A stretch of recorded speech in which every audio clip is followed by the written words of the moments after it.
自然の恵みって具体的に何なのか、またそれはお金にしたらいくらぐらいなのっていうことをご説明したいと思います。どうも、環境コンサルタントの増田です。皆さんですね、自然っていうものがとても価値が高くて重要なものだっていうことは皆さん認識してると思うんですよ。なんですけど、じゃあ具体的にそれは何が大事でいくらぐらいの価値なんだって言われると、いや大事なものは大事で、いやいくらって言われてもっていう感じに思う人が多いと思うんですよ。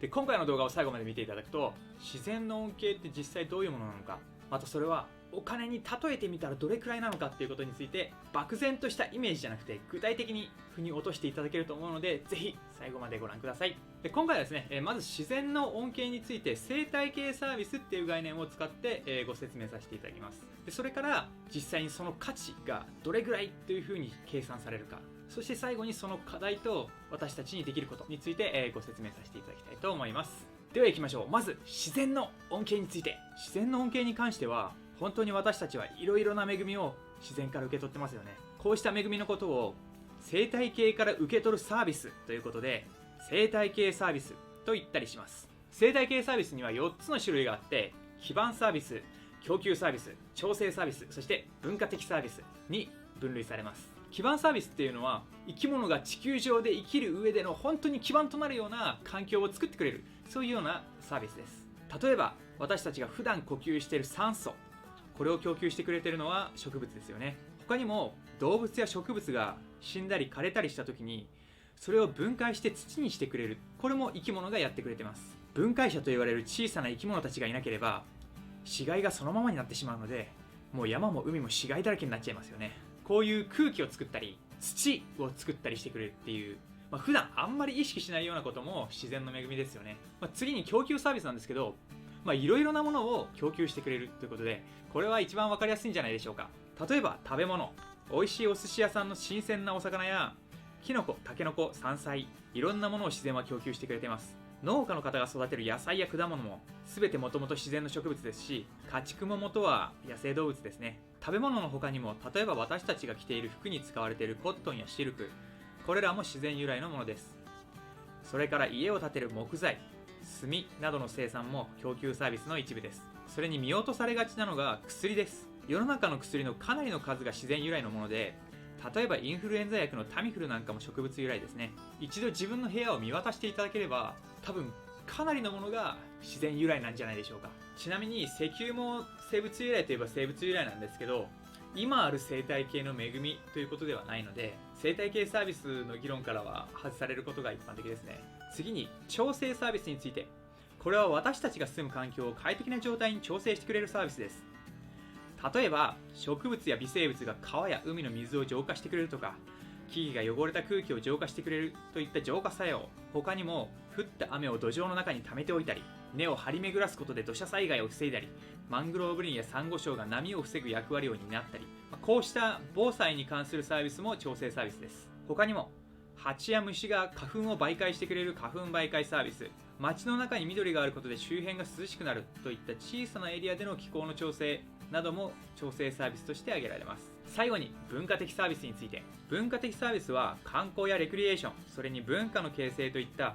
精神面や文化面に関するサービスのことです。例えば私たちは夏になれば海水浴に行くし、秋になれば紅葉を見に山にドライブに行ったりもしますけども、これらは自然が提供してくれる精神的な恵みを受け取りに行ってるというふうにも言えますね。また最近の研究では、現代病であるうつやストレスに最も効くことは自然に触れることだというふうにも言われています。それから日本文化は自然に深く関係していて、例えば日本語の色の名前には自然由来のものが数多く存在しています。また地域のお祭りなども地域の自然と密接に関わっていることも多いですよね。こうした文化は自然がなければ成り立たなかったものなので、自然由来の文化の形成も文化的サービスの一つと言えます。さて、これまで基盤サービス、供給サービス、調整サービス、文化的サービスの4つの分類で自然からの恵みというものを説明してきました。いや、改めて見てもやっぱりいろんなものを私たちは受け取ってますね。次はこれらのサービスがどれぐらいの価値を提供してくれているかということを見ていきましょう。でもその前に、そういう価値ってどうやって測るのって思いますよね。水をきれいにしてくれました、空気をきれいにしてくれました、それはいくらですって言いにくそうですよね。海水浴場で得られている自然の恵みはこれだけですとか難しそうですよね。ということで具体的な金額の話をする前に、どうやって測るのってことを少しだけご説明したいと思います。測る方法はいくつかあって、代替法、トラベルコスト法、ヘドニック法、CVM なんかがあります。ちょっと難しそうですいません。でもできるだけ分かりやすく、しかも短くお伝えするのでお付き合いください。これ分かってると腑に落ちると思うので、それぞれの方法を簡単に説明すると、代替法に関しては、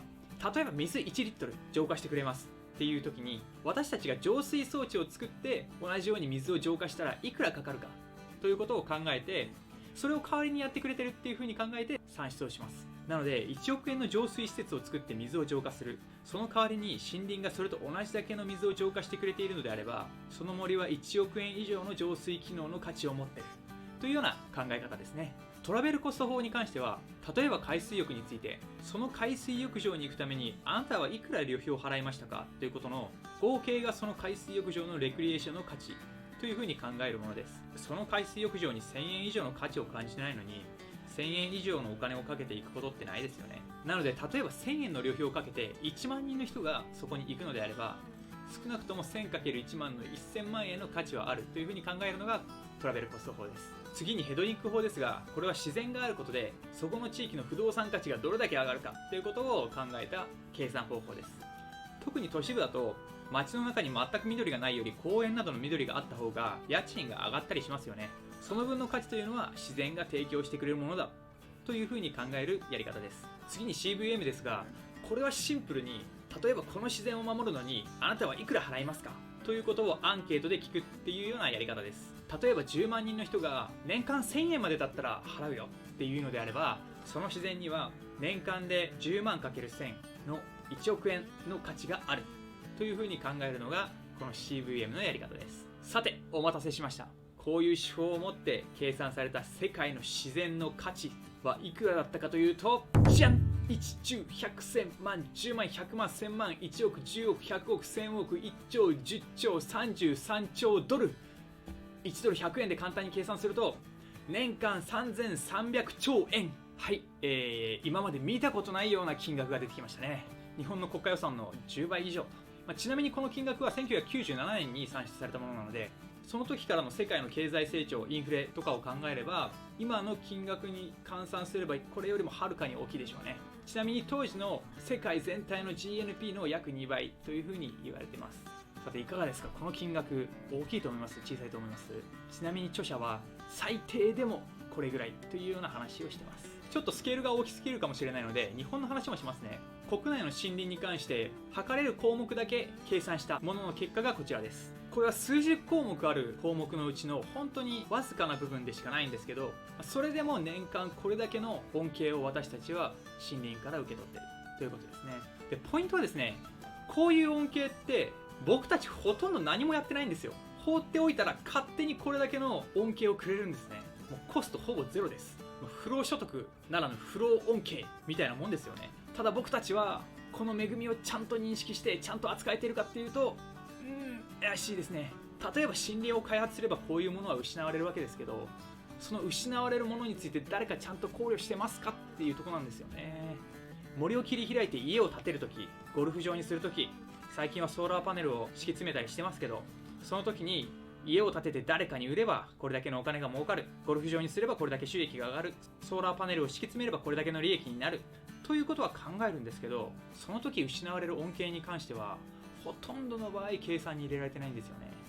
なので国内で言っても数十兆円毎年毎年勝手に恩恵をくれてるこの自然を壊していっちゃってるんですよね。もう本当に不労所得を生み出す元の資産をどんどん削ってるのと一緒ですよ。そこで事業をやってる人はそこでお金が儲かっていいかもしれないですけど、それ地域レベル、国レベルで見たら損失でしかないんですよ。こういう社会システムになっちゃってるので、これを個人一人一人でどう変えていくかってなかなか難しいところではあるんですけど、ただこうした自然の恩恵とそれが意思決定に反映されてないっていう現状を多くの人が認識している。それ問題あるよねっていうふうに認識していることがやっぱり大事なんですよね。市民の理解があるっていうだけで制度の変わりやすさって全然違いますから。そして一人一人の個人としてはやっぱりこういう資産を削ってしまうような選択はできるだけやらないっていうことだと思います。いろんな食べ物とか商品に関しても自然を短期的な利益のために失ってその上でできたものか、きちんと配慮されて作られたものかどうかというのを一消費者としてやっぱり見ていく必要があるんじゃないかなと思います。最近はきちんと環境に配慮してそれを説明している商品も多いので、できるだけそういう商品を買っていただいた方がいいかなというふうに思います。ただもちろん基本的にそういう商品ってお高いことが多いので、できる範囲でいいんです。できる範囲でもまずそういう視点を持って日々の選択に反映していただくっていうことが第一歩なんじゃないかなと思います。じゃないと何も考えずに自動的にいろんな選択をし続けて、自動的に自然が壊れ続けるっていうことになっちゃいますからね。はい、いかがだったでしょうか。今回はですね、私たちがどういう自然の恩恵を受けているのか、またその価値はどれくらいかっていうことを具体的にお話しさせていただきました。こういう風に数字で出るってやっぱり分かりやすいですよね。ただこの自然をお金で表現するってどうなんですかっていうのもあると思うんですけど、ただね、やっぱり数字とかお金で表していかないともう0円価値がないものという風に扱われることが多いんですよね。この資本主義っていうシステムの中でコミュニケーションを取っていく、説明をしていくということを考えると、こういう金額を目安として出すっていうのは大事なことなのかなというふうに個人的には思ってます。ただね、お金を払えば何でも OK か、330兆円払えば地球上の自然を全部破壊していいかとか、そういうことではやっぱりないので、そのあたりについてはまた今度お話しできればなというふうに思います。面白かった、ためになったよという方、ぜひ高評価していただけるとありがたいです。またこのチャンネルではですね、こういった形で環境についての知識をできるだけ分かりやすく発信していますので、もっと環境について学びたいという方、ぜひチャンネル登録していただけるとありがたいです。やっぱり知ってる人を増やして、そして一人一人が知ってることを増やしていくっていうことが世の中を変えていく上で本当に大事だと思ってるので、僕も自分ができることを精一杯やりますので、皆さんもできることをやっていただけたらなというふうに思います。それでは次の動画もお楽しみに。ではまた。